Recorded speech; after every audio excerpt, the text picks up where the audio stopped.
Hey, okay, so is it just me or does someone out there still think that this smartphone is pretty amazing? This is the Nokia 6.2, a very good mid-range smartphone. Very good. Wait, there is no smartphone that offers a 100% experience. Rather, what you have is a good smartphone experience. That is if you make a good choice. So this is a $250 device in the mid-range or the budget category. And this one can compete to the likes of Oppo or the Xiaomi. So it's been a year now and the Nokia 6.2 is still very valuable. There is a lot to shout about this device, being that it comes at a very sensible price point, an immersive pure display technology that delivers up to 1 billion color shades. Yes, I will tell you about it.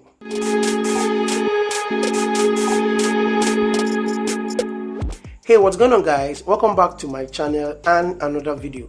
So if it's your first time here to this channel, I'm Kelechi Yoka, and please kindly hit on that red subscribe button. It is totally free, and turn the bell for post notifications.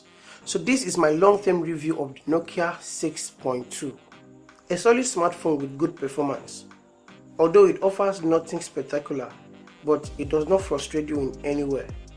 The design is still top notch and it catches the eye. You have glass panel in front and also on the back, with the ice finish that complements this black color. At the back you have a nice looking glass that feels like a mirror when you look through it, with smooth rounded corners that are very clean. And then you have the round camera bump with the fingerprint sensor. Very impressive.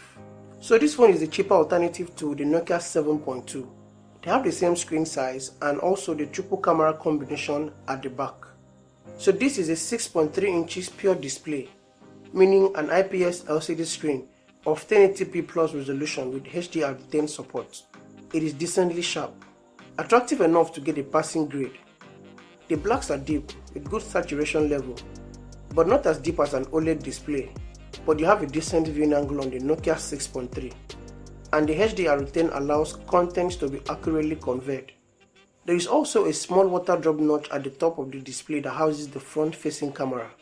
This phone's display is not bad in any way, and the touch response is very good, with decent amount of brightness that is efficient. The power button on the right side shares a feature that is also available on the Nokia 7.2. It is the notification LED that sits within the power button. And then at the bottom, you have two cordouts that are connected to one speaker. The audio quality is really nothing special. You also have a Type-C USB port and the microphone for calls. Of course, it is a dual micro SIM and you have multiple storage options if you wish to expand. So this is a 64 storage. You can expand up to 128GB or 256GB using a micro SD card.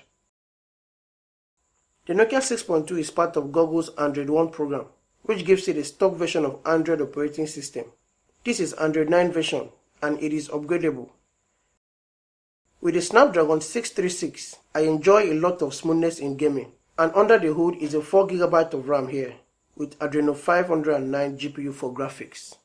This is an octa-core processor with a 14nm chip that drives the Nokia 6.2. Although this chip is considered old, the Qualcomm Snapdragon 636, but in real-world use, this phone is responsive enough. Scrolling through apps or multitasking is reliable, coupled with a 3500 mAh battery capacity. Now that's enough to turn you off considering the price point at $250. You would expect to at least have a 4000 to 5000 mAh battery capacity on the Nokia 6.2.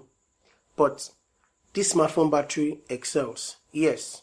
Now if you have a battery that takes you through a full day after a one-time charge, that's fair enough a good battery life. And that's exactly what the Nokia 6.2 offers. With your data turned on, you don't have to struggle to uninstall Bluetooth because you don't have them on the Nokia 6.2. The fingerprint unlock is not really that fast, but it is reliable. So at 95,000 in Naira, you would expect to have a decent camera performance in the Nokia 6.2. At the back is a triple camera combination of a 16MP main camera lens, an 8MP ultra wide camera, and the 5MP depth sensor camera for portrait mode. In daylight, the image quality is very decent from the main camera, with good amount of details and little noise. Colors are 70% accurate, but detailed enough. The white balance is really not constant, but you'd barely notice. The ultra-wide camera is not so good on the Nokia 6.2. We barely take ultra-wide photos these days. Portrait shots taken with the 8 megapixel front camera is okay, and the image quality is not really decent when not in portrait mode. But overall performance, for me, it is fair enough. In video recording, you can shoot at 4K and also 1080p at 30 frames per second. So with everything that's going on with the Nokia 6.2, do you really think it is a recommendable device? And if you have this device out there, I would really love to share your experience using the Nokia 6.2. And if you'd agree with me, this phone is a strong contender.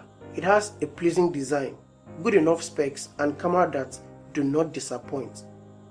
But honestly, the battery is not snappy. Yes, it has a snappy performance, but considering the price at $250, you'd at least expect 4,000 to 5,000 mAh battery capacity, just like the Alcatel C18 Pro that comes with a 4,000 mAh battery at $200. So guys, what do you think about the Nokia 6.2? Do you think it's still valuable in 2021? And if you're new to my channel, please, before you leave, kindly hit on that red subscribe button. Thank you so much guys for watching this video. I'll be seeing you soon. Peace.